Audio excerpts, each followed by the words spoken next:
at a big, sorry, there is a, okay. At a big, if you look at the overall attrition rate, up to 30% of your population would go out from the study. So when you use these type of softwares, or what we call as informatics systems, what you are doing is basically you are integrating genomic data and the eligibility of the patients in the trial. This would allow basically for more accurate and efficient recruitment. All right. So when you talk of accurate recruitment, what is basically happening is your chances of attrition goes down, and therefore your study will be likely to be completed in a quick manner. Again, AI can be used in decision making and interpretation of clinical clinical data, which further enhances the quickness of using AI in clinical trials. AI, once you have done, the basic finding the cohorts, you can use the electronic health records in the hospitals. Not much implemented in India, but it is still, I believe, it is going at a rapid pace. And then using those electronic records, you start identifying the suitable candidate according to your use case. Okay. Then you use lead optimization or targets. It can be handled in a better manner. So what it basically happens is that it is a process. This lead optimization or targets, it's a process of finding the best way for using the existing resource, while taking into account all the factors that influence decision in any experiment. All right. Traditionally, if you look at how optimization of pharmaceuticals were conducted, it was one at a time variable. You used to change one variable at a time for a problematic, formulation to be, for a formulation to come out. So one variable you will check with clinical, then another, and like that, it used to take a lot of time. So what AI did was it started delivering value to small molecule drug discovery. When we talk of small molecule drug discovery, you all might be knowing that there are two ways: small molecule and large molecules. Small molecules are more like synthetic drugs that can be prepared in the lab and can be scaled up.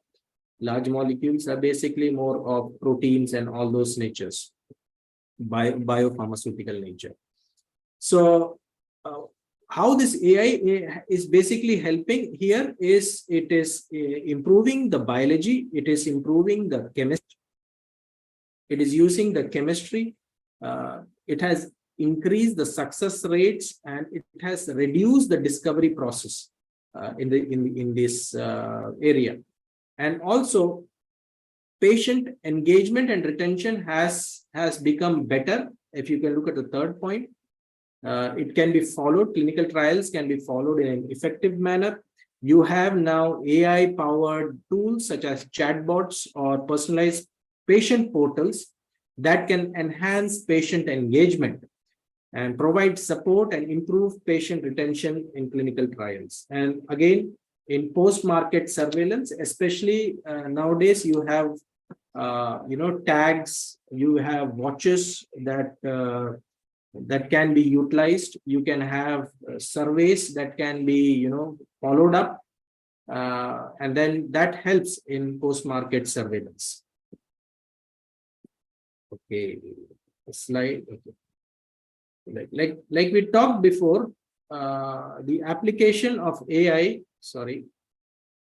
is in finding the lead compound, synthesis of drugs, mode of action, clinical trial, population selection, okay, drug repurposing, and molecular targets. So just taking few examples. I got stuck again. Okay. I would just take 3 examples of how AI, three examples of how AI is shaping some of the medical imaging areas. Now, an unresolved challenge in the field of small molecule design, again, small molecule design, is how best to represent a chemical structure, especially people who are from chemistry background, they must be more familiar with it. There are huge representation of chemical structures which are existing. I've just produced 6 of them from a simple ECFP, which is extended connectivity fingerprint, to more difficult weave representations. So basically, again, machine learning is getting introduced here, which will give guidance to the best choice of structure representation. Why best choice of structure representation? Because it will help in the drug discovery process or for your lead optimization. So if you look at the first one, which is ECFP or extended connectivity fingerprints, they give information on the topological characteristic of a molecule. Okay. Now, this enables information to be applied to similarity searching. So once you use this representation, you can use to start similarly which other compounds are having similar structures, okay, and therefore activity prediction. So this is one of the simplest one. The second one is Coulomb matrix. Coulomb matrix is basically, it encodes information on the nuclear charges of a molecule, okay. So they are mostly 3-dimensional in their molecular structure, and they help prioritize geometry searches, atomization energies, it can interpret rotational spectra. So all this, you have the Coulomb matrix. Then you have the grid feature, which is basically the structures which you are well aware of. They incorporate structural features for both the ligand and the target protein, as well as the intermolecular forces here. So what it basically helps, it helps to the binding affinities. Okay. The symmetry function. Symmetry function is another common encoding of atomic coordination information.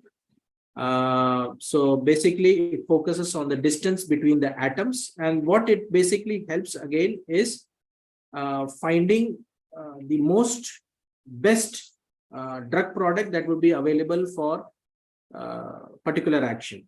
Then you have the graph convolution. Again, graph convolution would be something that computes, or let's say if I talk about it, it summarizes the local environment of your drug. If you look at it, it just summarizes what is the environment of a drug, and therefore the valency and all such things, which helps in again finding the lead optimized drug. And then the weave feature, it basically talks about the bond properties, graph distance. All of them are utilized for finding or optimizing a product.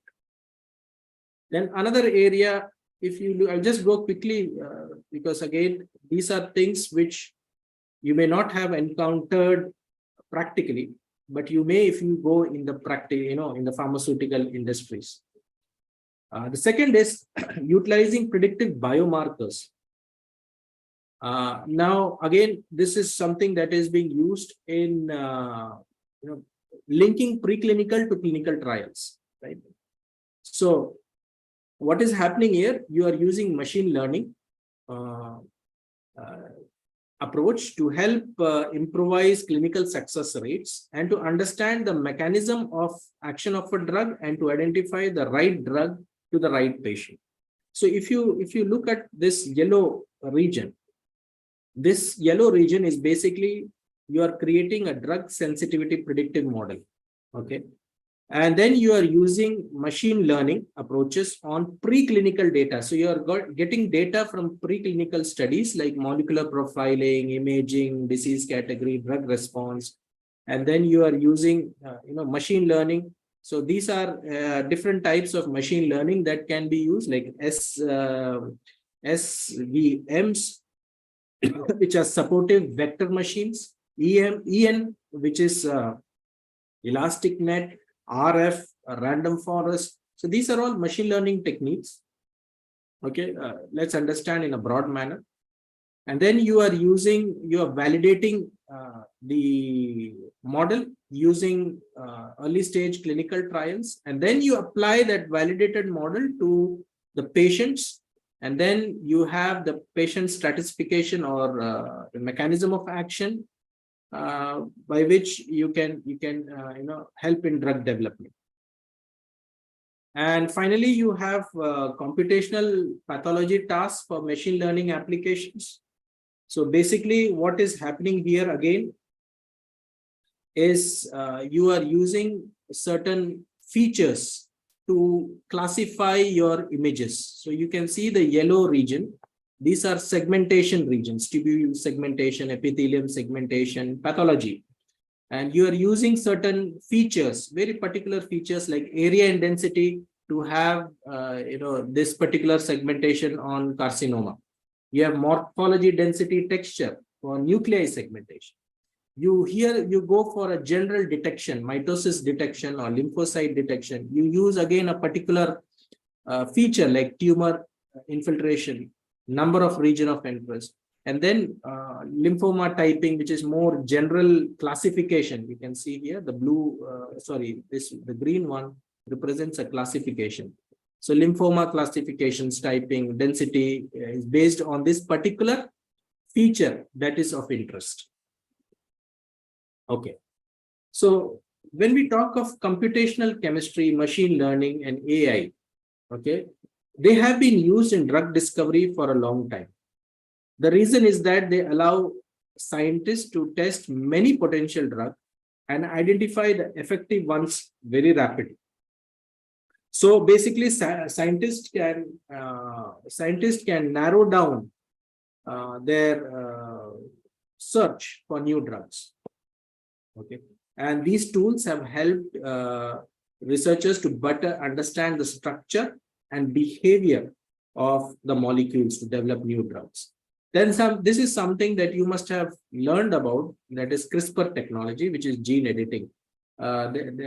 If I'm not wrong, there was a news few years back of using CRISPR to gene edit in formation of in treating a disease.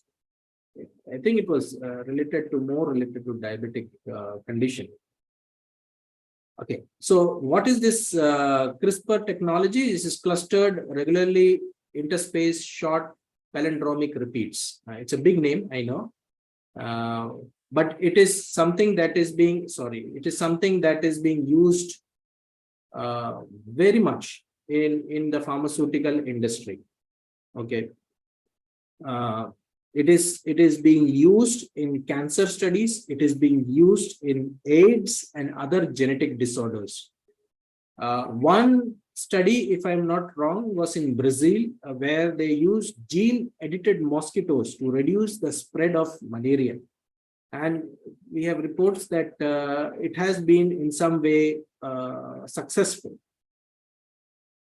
So your CRISPR technology is inexpensive and it is easy to access. Okay. Just to be on CRISPR technology, CRISPR technology has been, CRISPR technology along with a combination with a protein design using artificial intelligence was used recently by US National Laboratory to fight against COVID-19 again. They used a supercomputer which was named Summit. I believe that is the name. And they were able to identify in a very quick manner, within 2 days, 77 small molecules which could fight against COVID-19. This task of finding 77 small molecule drugs would have taken years to do. But using this technology of AI, they were able to significantly reduce it to 2 days. Okay, so AI is again being used for deadly virus. There is AI-based models that are used for reverse vaccinology models in drug development. When we are talking of RVs or reverse vaccinology, this is something that is being used to streamline the research and drug development process. Um, It has been used, RVs have been used in several AI algorithms for cancer, especially ovarian cancer. Okay. And FDA has a fast track approval programs for several AI algorithms for cancer. Okay. So the area that is, again, if we, yeah. So drug repurposing and QSAR modeling is something that again people from chemistry would be particularly, in touch. Sorry, it's again getting stuck. Okay. So your drug repurposing is basically an economical and efficient method for finding new uses of old drugs. All right. So you use computational genetic approaches, you use practical approaches. Sorry, it's practical approaches. So what is happening in repurposing is basically, what you are doing is excuse me. Yeah. What you are doing is basically you are trying to reduce the cost and you are trying to find out a way by which old drugs can be used for new cases, new disease cases. And therefore, when you use AI-assisted therapeutic stratification processes, it becomes much more easier. So one of the scientists, one of the things that they have done is use catnip, which is creating a network for indication prediction. 1 minute, excuse me, please.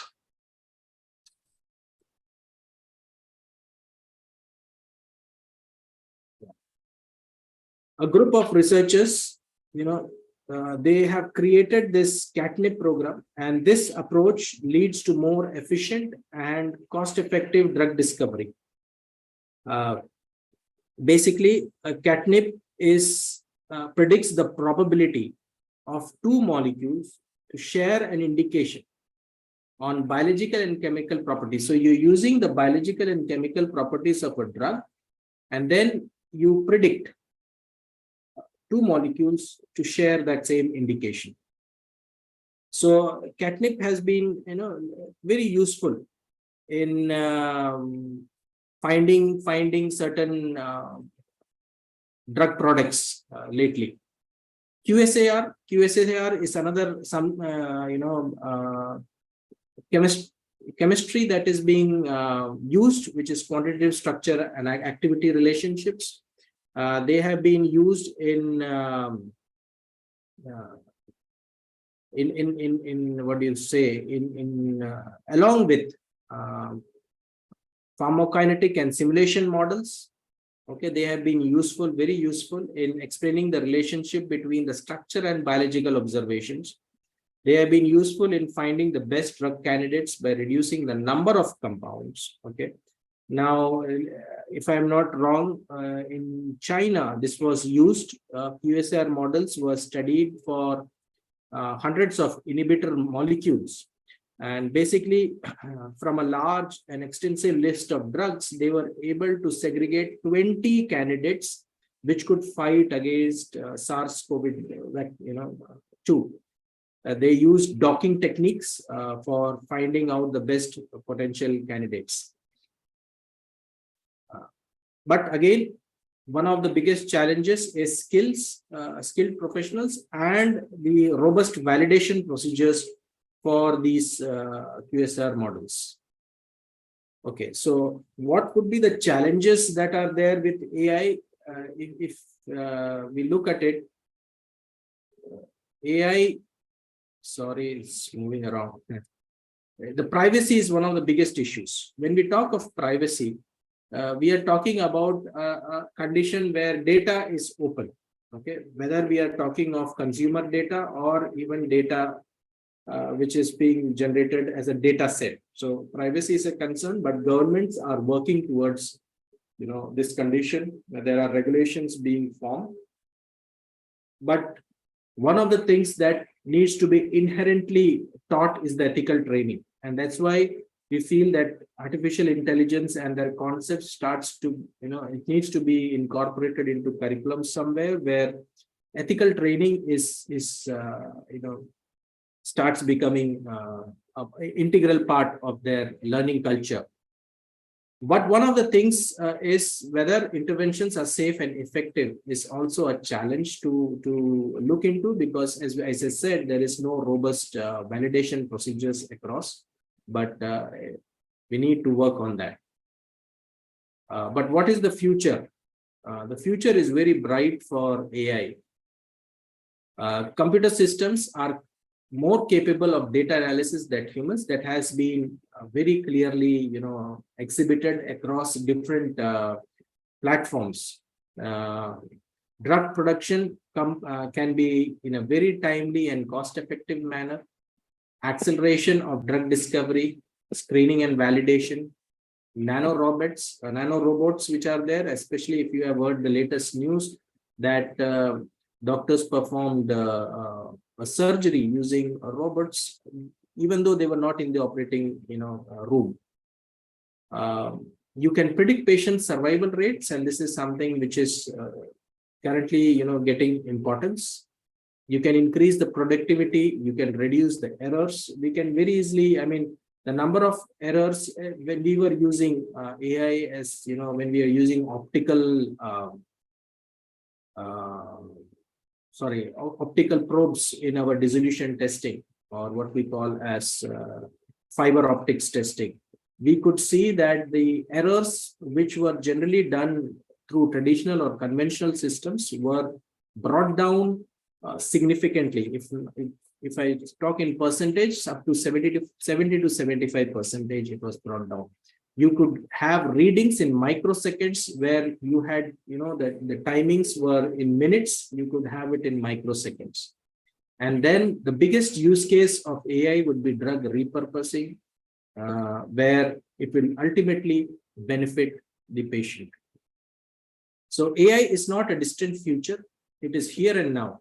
Now it is up to us to make sure whether we use it for the benefit of humanity or we use it against the benefit of humanity.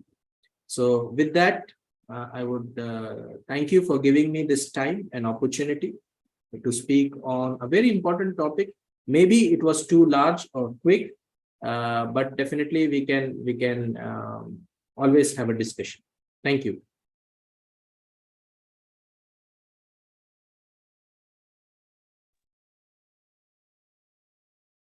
Thank you very much, Dr. Anil Philip. You have emphasized certain area of AI, the genomics and personalized medicine, drug target identification, drug repurposing, clinical trial design, and all. So it's a very good, very informative session as per my knowledge. So I request Dr. Annapareddy sir, President, AP State IPGA, sir, be able to give a few words about this session.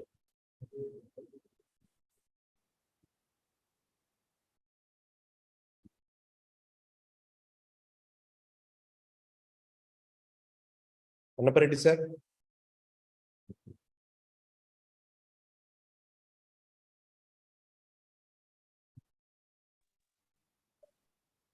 Hello, audible? Audible, sir.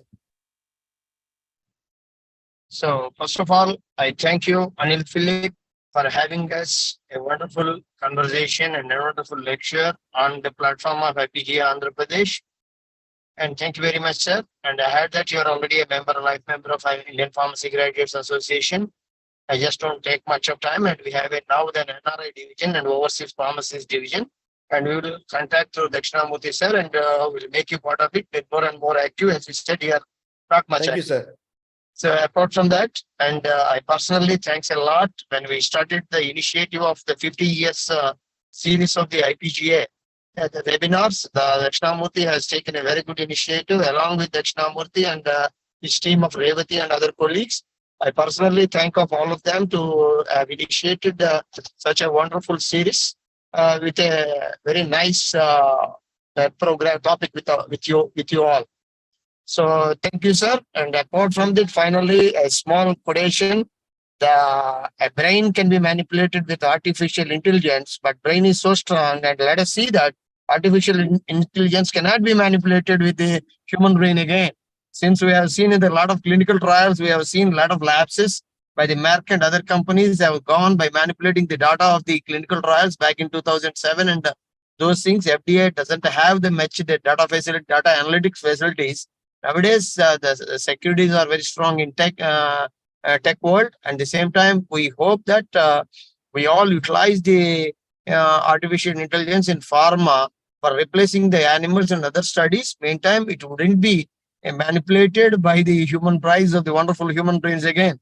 Thank you, one and all. And personally, thanks to my boss, National President Atul Kumar Nasaji, who has initiated all these programs and giving us a wonderful support. Not but the least, we must thank to the Dr. Jayabalan sir, who is the technical person who is supporting, giving us a rendering the Zoom platform for the successful intervention running of this IPGA webinars. Thank you, Jayabalanji. Thank you, one and all. Thank you, sir. Thank you, sir. Thank you, sir. Thank you very much. So any queries from the participants, you can send it through the message, or you can raise your hand.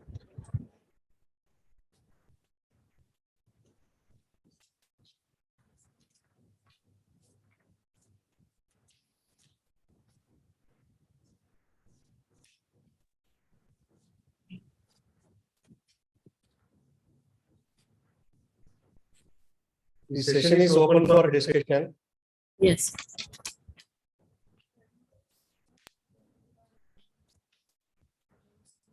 Shall we proceed, sir?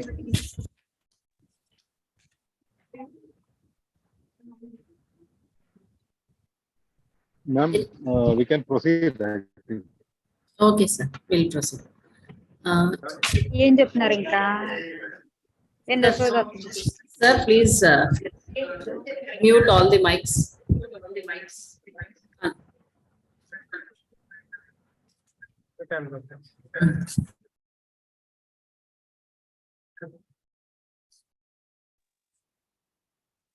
Sir, good morning, sir. Anil Phillips, sir. I'm here. Yes, I'm here. Sir, actually, I have small query, sir. Sir, is there any tool for the new drug developments, the newer drugs by using AI technology?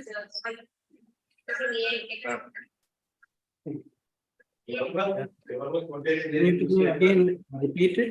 It's not clear. Sir, actually, my doubt is there any tool, sir, for the newer drug design, sir, newer drug development by using of AI technology? Yes, you have tools which are available. Like I was mentioning, this MetLabs. There are Sama programs. Again, it depends upon how you utilize AI. In basically, which I know when we were working on it, we had engineering knowledge with us. So we put our users and they developed algorithm which we utilized for one particular analysis. Okay, sir. Yeah. You have software also available, but generally these are proprietary softwares which may be under the pharmaceutical industry, copyright. Okay, sir. Okay, sir.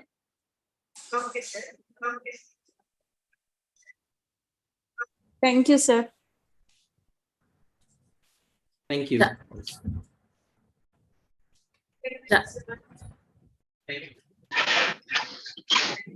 Yeah. Good morning, sir.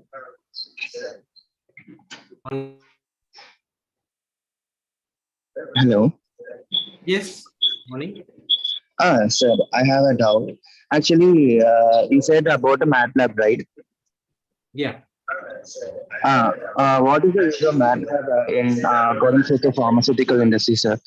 How can we use MATLAB for research purpose, like for product design and all? Okay. See, if I am not wrong, when I'm talking of MATLAB, was it, sorry, Medidata, MATLABs and all. The MATLAB is basically a statistical software.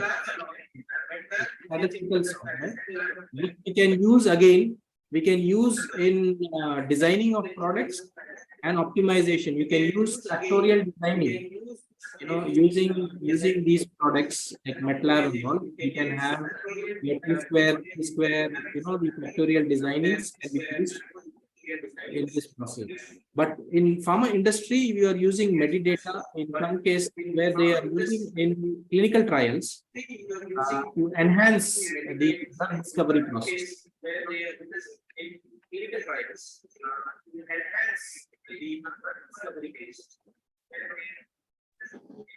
Okay, sir.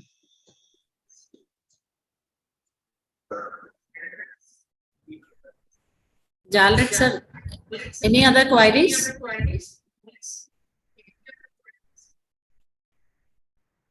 Sir, you can proceed, sir. Jalrit, sir.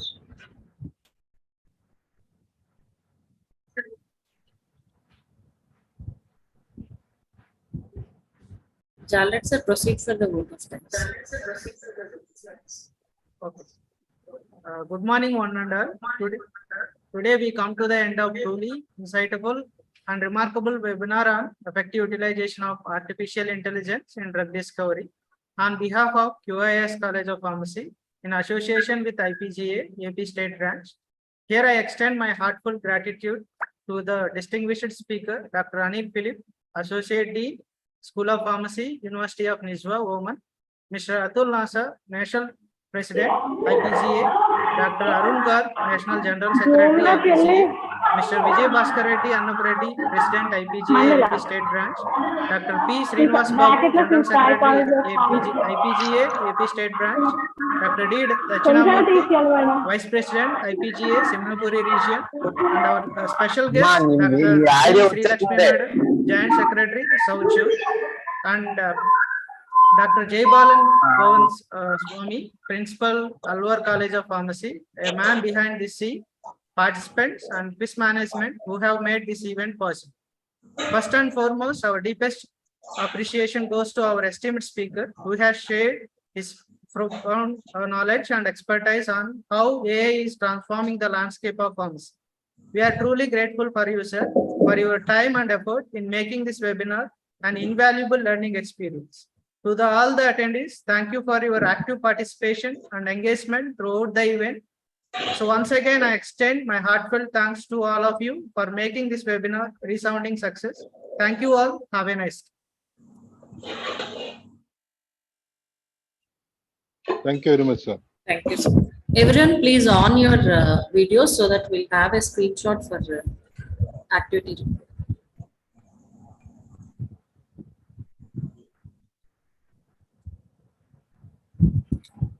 Everyone on your videos for screenshot.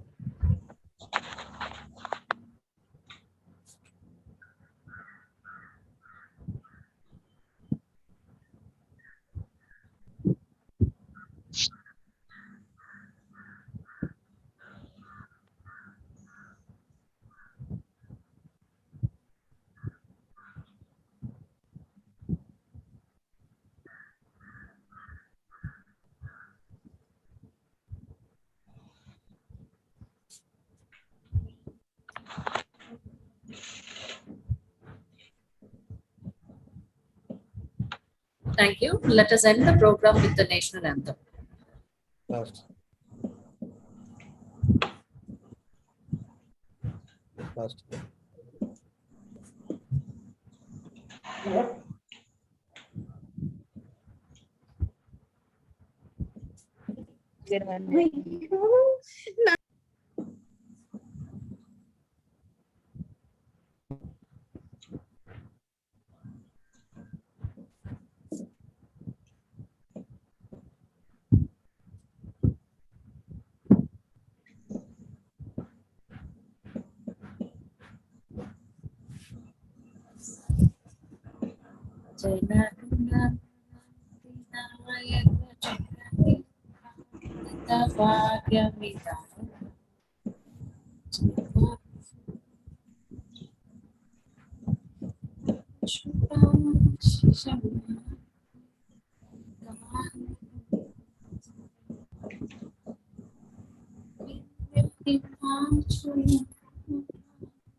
Thank you all for joining this webinar and making this a grand success.